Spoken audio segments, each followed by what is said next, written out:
Hello दोस्तों, नमस्कार। स्वागत है आपका आपके यूट्यूब चैनल एग्ज़ाम 91 पे।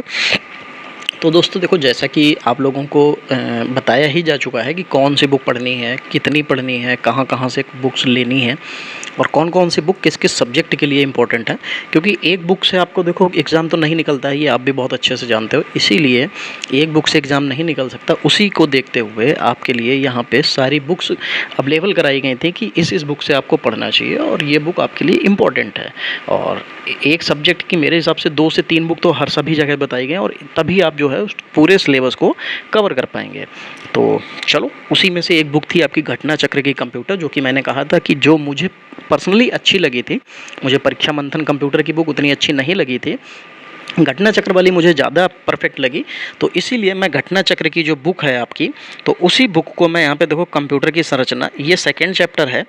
इसका फर्स्ट चैप्टर मैंने कराया था, लेकिन वो किसी रीज़न की वजह से शायद डिलीट कर दिया गया है या जो भी है, मुझे याद भी नहीं है। तो खैर, उसको आगे देखा जाएगा कभी। तो यहाँ पे हम लोग सेकेंड चैप्टर की तरफ बात करेंगे और सेकेंड चैप्टर में जो भी चीज़ें आएंगी वो देख लेते हैं, क्या क्या चीज़ें आपको सेकेंड चैप्टर में देखने को मिलेंगी। ठीक है, चलो। तो देखो, यहाँ पे आपको पूरी सेकंड चैप्टर में बताया गया क्या क्या पढ़ना है। तो कंप्यूटर की संरचना, hardware, central processing unit, control unit, arithmetic logic unit, memory unit, प्राथमिक मेमोरी, द्वितीयक मेमोरी, स्मृति यूनिट और लास्ट में प्रणाली इकाई। ये पूरे टॉपिक्स हम लोग इस चैप्टर में कवर करेंगे। तो इन्हीं में से कुछ चैप्टर्स आज हम आपके लिए लेके आए हैं। ठीक है, तो उसको देखते हैं। यहाँ पे पहले तो कंप्यूटर की संरचना यानी कि स्ट्रक्चर के बारे में बात करेंगे। तो आपको भी पता है, जो कंप्यूटर होता है वो हमारी दो चीज़ों से मिलकर बनता है। एक तो होता है हार्डवेयर, ठीक है, और दूसरा क्या होता है, सॉफ्टवेयर। ठीक, यहाँ पे भी लिखा हुआ देखो, कंप्यूटर का निर्माण जो है इकाइयों और युक्तियों के मिलाकर किया जाता है। युक्तियाँ मतलब डिवाइसेस, जिसे हम क्या कहते हैं, कंपोनेंट कहते हैं। फिर जो कंप्यूटर की जो सभी इकाइयाँ होती हैं वही डिवाइसेस के साथ मिलकर काम करती हैं और उसी पूरी जो डिवाइसेस की जो पूरा तंत्र होता है उसको कंप्यूटर तंत्र या कह सकते हैं कंप्यूटर सिस्टम कह दिया जाता है। कंप्यूटर होता क्या है, जो कंप्यूटर है वो एक ऐसा यंत्र होता है जो कि निर्देश, जिनको हम लोग जो इंस्ट्रक्शन देते हैं उनको जो है कह सकते हैं पूर्ण परिभाषित जो करने का तरीके से जो पालन है, या कह सकते हैं कि जो correspondent of the specific set of instructions in a well defined manner कर सकता है। ठीक,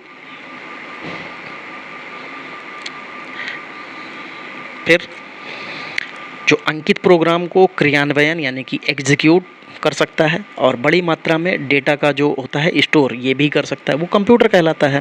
फिर अब यहाँ पे कुछ देखो कंप्यूटर के बारे में बताया गया, ये देख लेते हैं कि कंप्यूटर सिस्टम को हार्डवेयर सॉफ्टवेयर के मिश्रण के रूप में जाना जाता है। मैंने अभी आपको बताया कि कंप्यूटर दो चीज़ों से मिलकर बना होता है, एक तो सॉफ्टवेयर, दूसरा हार्डवेयर। कंप्यूटर हार्डवेयर क्या होता है, ये एक भौतिक उपकरण होता है जिसको हम लोग छू के देख सकते हैं। देखो लिखा हुआ, स्पर्श कर सकता है।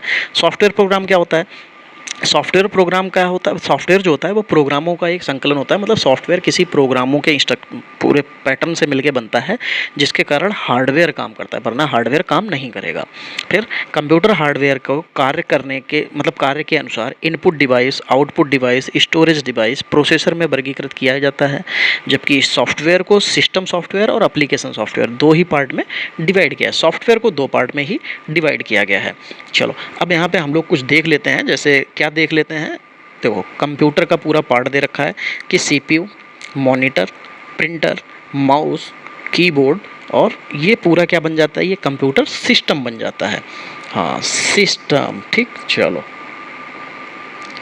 फिर देखो, अब इसके पार्ट कौन कौन से होते हैं आपको पता है कि ये हार्डवेयर और सॉफ्टवेयर दो पार्ट से मिलकर बना होता है।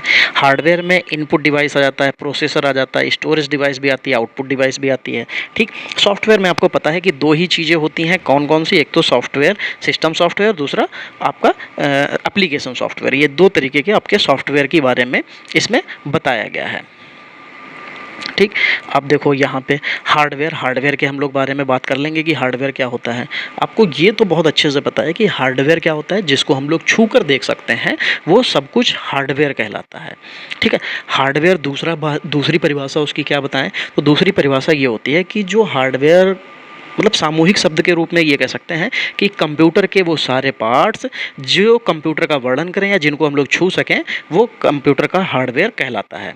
देखो, अब कंप्यूटर हार्डवेयर कई प्रकार के होते हैं, जैसे आपको बताया गया था कि इनपुट होता है, प्रोसेसर होता है जिसको प्रोसेस करने का काम होता है, संचयन यानी कि जो आपको स्टोर करने की काम आती है, स्टोर आउटपुट देता है। ये सब मिलके ही क्या बनाते हैं, पूरा कंप्यूटर बनाते हैं, और ये सब कंप्यूटर का हार्डवेयर पार्ट कहलाता है।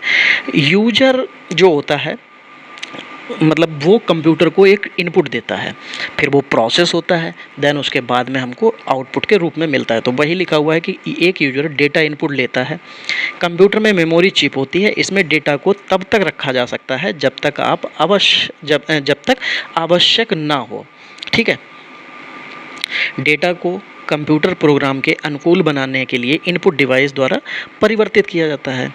यह डेटा को सूचना में प्रोसेस करता है। जैसा कि मैंने आपको बताया, प्रोसेस करने का काम प्रोसेसर का होता है। जब हम लोग उसको इनपुट देते हैं उसके बाद ही वो प्रोसेस होता है, तभी हमको आउटपुट मिलेगा। तो कंप्यूटर में इलेक्ट्रॉनिक जो होता है वो ब्रेन होता है, जिसे सेंट्रल प्रोसेसिंग यूनिट कहते हैं। ये क्वेश्चन पूछा जाता है कि कंप्यूटर का दिमाग किसको कहते हैं, तो आप सीपीयू को कहते हैं, जो कंप्यूटर को दिए गए निर्देशों के अनुसार संपूर्ण डेटा को सूचना में प्रोसेस करने में मदद करता है या उत्तरदायी होता है।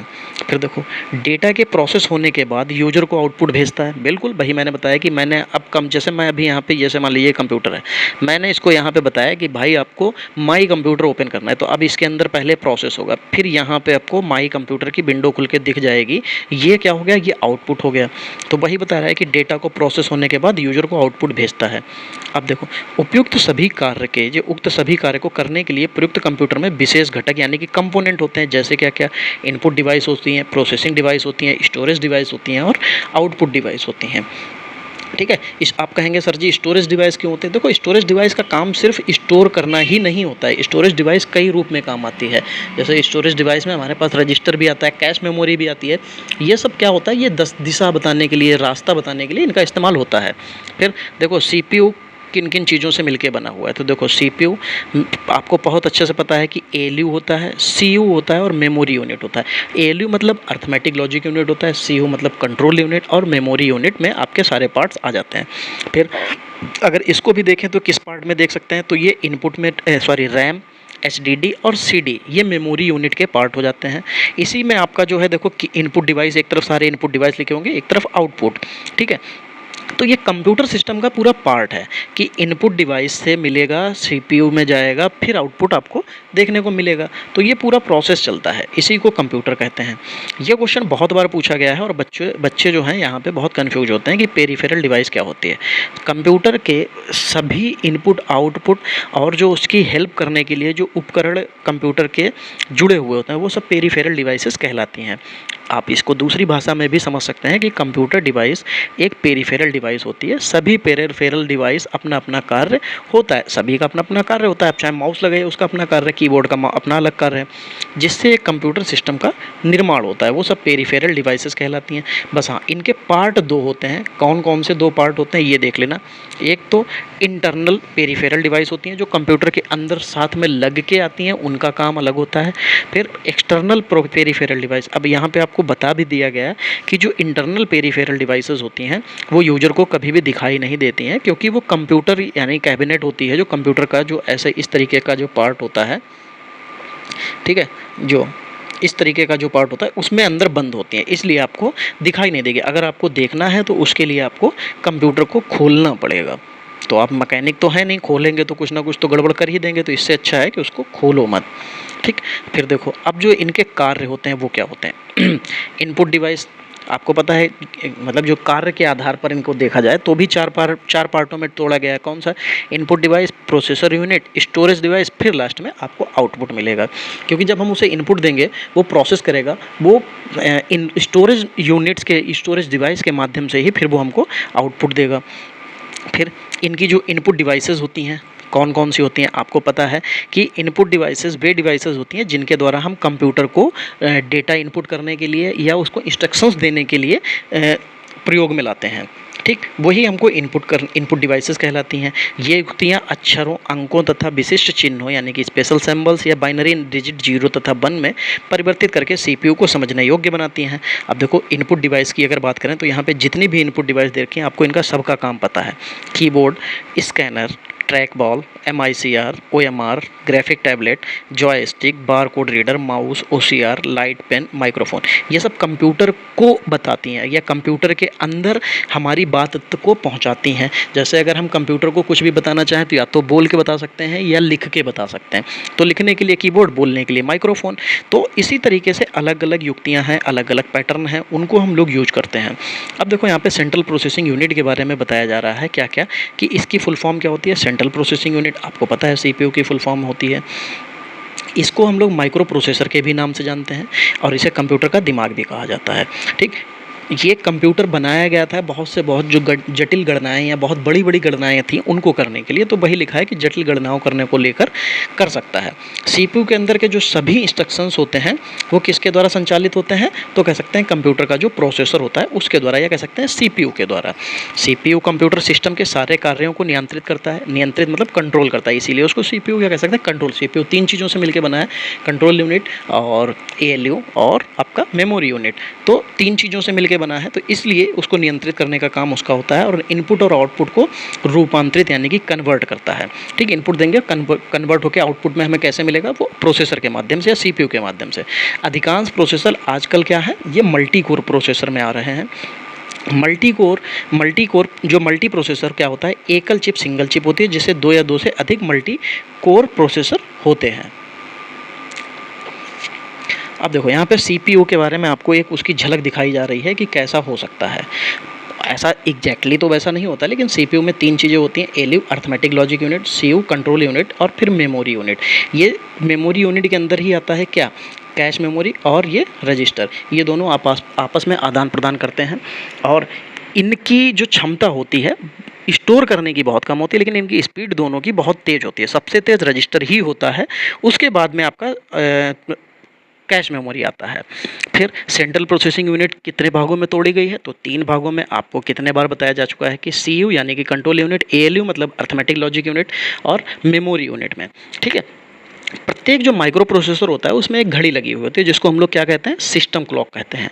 और इसकी गति जो होती है वो जो प्रोसेसर होता है वो, मतलब ये ऐसा कह सकते हैं कि जो एग्जीक्यूट करता है प्रोसेसर, जो भी हम लोग उसको इनपुट देते हैं वो जो एग्जीक्यूट करता है, तो उसी को एग्जीक्यूट करने के लिए वो घड़ी लगाई जाती है। वहीं से हमको पता चलता है कि इसकी क्षमता या इसकी स्पीड क्या है। और इसको मापने जो क्लॉक स्पीड होती है इसको कहा क्या जाता है, या तो मेगा हर्टेज कहा जाता है या आपको पता है गीगा हर्टेज।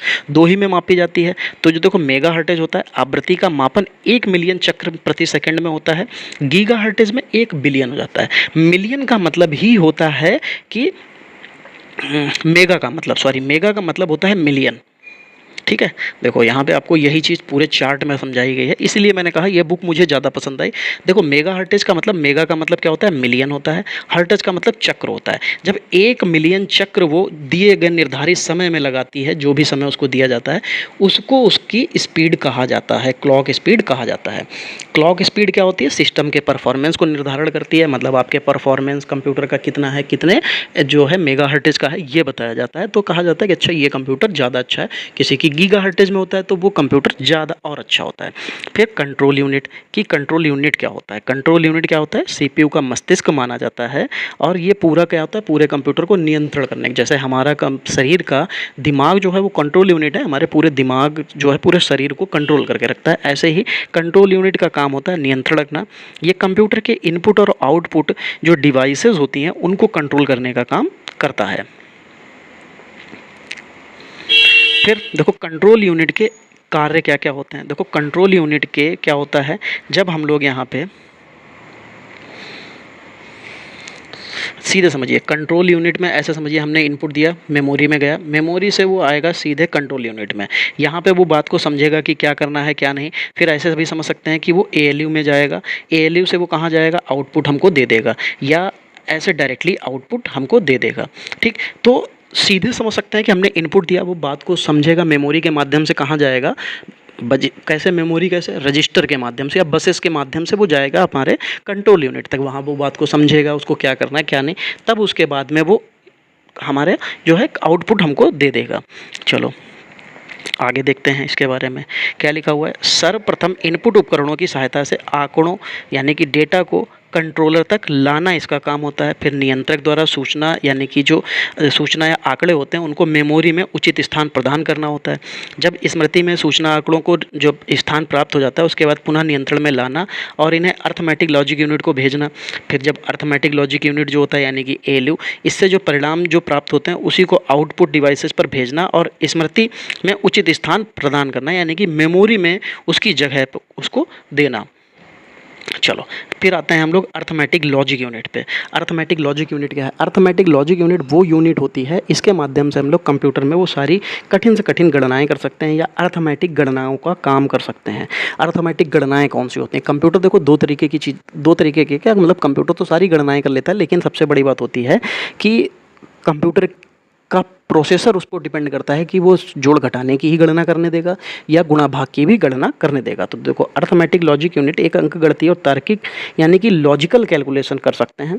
ALU द्वारा किए जाने वाले मूलभूत गणितीय कार्य क्या है? जोड़ना या घटाना। जब ज़्यादा शक्तिशाली CPU की अतिरिक्त गणनाएं जैसे गुणा भाग भी की जा सकती हैं। लॉजिकल गणनाएं जैसे बड़ा छोटा या बराबर है या नहीं है ये भी की जा सकती है। कब? जब आपका CPU ज़्यादा पावरफुल होगा तब ये काम करेगा, वरना नॉर्मल होगा तो उसमें आपको सिर्फ और सिर्फ दो ही चीज़ें मिलती हैं, जोड़ना और घटाना।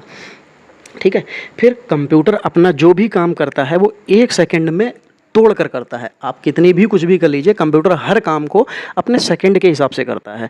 तो बढ़ते क्रम में उनके बारे में बताया गया, जैसे मिली सेकंड जो होता है वो 10 की घात -3 सेकंड, माइक्रो 10 की घात 6, नैनो 10 की घात 9 और पिको 10 की घात 12। ये याद कर लीजिए, पेपर में पूछी जाती हैं, इसलिए यहाँ पे मेंशन है और मैंने भी आपको बता दी। अब देखो यहाँ पे आ जाते हैं रजिस्टर के बारे में। ये क्या है? ये एक प्रकार की मेमोरी है जो CPU के अंदर उपलब्ध होती है, जो कि मैंने मेमोरी यूनिट का पार्ट है ये भी बताया। कोई भी डेटा प्रोसेस होने से पहले रजिस्टर मेमोरी में दर्शाया जाता है। बिना यहाँ से हुए आपका डाटा प्रोसेस नहीं हो सकता, ना आपको आउटपुट मिलेगा। फिर देखो नोट में एक चीज़ बताई गई कि रजिस्टर केवल उस स्थान का पता होता है जहाँ डेटा स्टोर है, ना कि पूरा डेटा। हमको डेटा के बारे में रजिस्टर में कुछ नहीं, वो कहाँ स्टोर है बस रजिस्टर में इतना ही आपको पता होगा। रजिस्टर CPU पर काम मात्रा का स्टोरेज उपलब्ध कराता है। बहुत कम स्टोरेज होता है इसमें, लेकिन बहुत तेज होती है, जिसकी विषय वस्तु तक पहुँचने कहीं और उपलब्ध स्टोरेज से आसान होता है। प्रोसेसर रजिस्टर्स मेमोरी सोपान के शीर्ष पर होते हैं और CPU के लिए डेटा तक पहुंचने की तीव्रतम तरीके हैं। मतलब आप समझिए कि आपका जो कंप्यूटर है इसमें जो CPU है, इसमें माई कंप्यूटर में गए D ड्राइव में आपने कोई फोल्डर बना रखा है वहाँ, तो रजिस्टर का क्या काम होगा कि आपको D ड्राइव के फोल्डर तक लेके जाना, ना कि फोल्डर में स्टोर रखना। वो स्टोर नहीं रखता, वो आपको वहाँ तक ले जाने के लिए जो स्पीड आपकी होगी, आपने क्लिक किया तुरंत आपको क्या हुआ वहाँ पहुँचा दिया, ये काम रजिस्टर का होता है।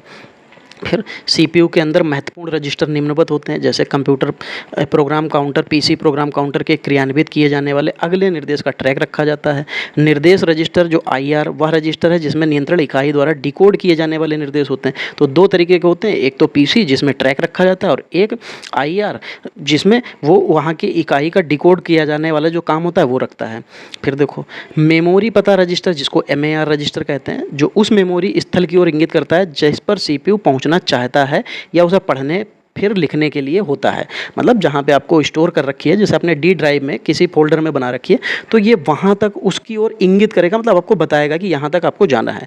फिर आता है एक MBR जिसको मेमोरी बफर रजिस्टर कहते हैं। इसमें मेमोरी डेटा रजिस्टर भी कहा जाता है और ये उपयोग CPU तक आने वाले डेटा को अथवा CPU द्वारा आंतरित किए वाले डेटा को स्टोर करने, जैसे हमने इनपुट दिया तो ये रजिस्टर के माध्यम से जब आएगा तो ये कौन करेगा? Memory buffer register. इनपुट हो जाने के बाद जब प्रोसेसर जो है प्रोसेस कर देगा, आउटपुट देगा, तो भी किसके माध्यम से? इसी MBR के माध्यम से आपको पहुँचाएगा। फिर देखो यहाँ पे लिखा हुआ है, फिर एक और पार्ट लिखा हुआ है इसका एमुलेटर। ये एक सामान्य प्रायोजन रजिस्टर है जिसका उपयोग चल, अस्थायी, परिणामी और CPU का अंकगणितीय जो तार्किक जो इकाई होती है उसके द्वारा उत्पन्न परिणामों को स्टोर करने के लिए किया जाता है। इसके अतिरिक्त एक प्रोसेसर में कई अन्य रजिस्टर भी होते हैं, लेकिन ये सब किसी CPU के लिए आवश्यक मूल्य और अनिवार्य रजिस्टर होते हैं। बिना रजिस्टर के CPU को चलाना नामुमकिन जैसा हो जाएगा, क्योंकि जब हम इनपुट देंगे तो वो किसके माध्यम से CU तक पहुँचेगा? कंट्रोल यूनिट तक या कह सकते हैं प्रोसेसर तक कैसे पहुँचेगा, तो वो कौन पहुँचाएगा, तो वो पहुँचाने का काम किसका होता है, वो होता है रजिस्टर का। फिर आउटपुट जब मिलना होगा तो भी रजिस्टर ही हमारे तक पहुँचाएगा। तो दोस्तों देखिए PDF तो मैं आपको डायरेक्टली इसकी प्रोवाइड करा सकता हूँ और प्रोवाइड भी आपको वो हो जाएगी, ठीक है, आप लोग उसके लिए निश्चिंत रहिए। तो बाकी अगर आपको ये जो पोर्शन मैंने अभी ये स्टार्ट किया इसको कंटिन्यू रखना है, पूरे चैप्टर बाय चैप्टर मैं आपको यहाँ पे चाहो तो एक्सप्लेन करने के लिए जो बात आती है आप बता दीजिएगा, मैं इसको पूरे ऐसे ही जैसे आज एक्सप्लेन किया, आज तो थोड़ा कम हुआ क्योंकि आज फर्स्ट क्लास थी, आने वाले समय में और इसमें मैं कुछ एक्सप्लेन क्या ही करता कि ये क्या होता है। अब डिज़ाइन तो बना के मैं दिखाऊंगा नहीं, लेकिन हाँ ये है आने वाले समय में आपको जब डिवाइसेस या अंदर की जो इंटरनल क्वेश्चन होंगे वहाँ पर जब समझाने की बात आएगी बिल्कुल समझाया जाएगा। तो देखिए बुक नहीं खरीद पा रहे हैं कोई बात भी नहीं, मत खरीदिए। यहाँ से आप जो है मेरे वीडियो को मैं थोड़ा स्लो बोल रहा था इसलिए क्योंकि जब मुझे समझाना है तो आप इसको 1.5 एक्सपेक्ट करके देख लीजिए।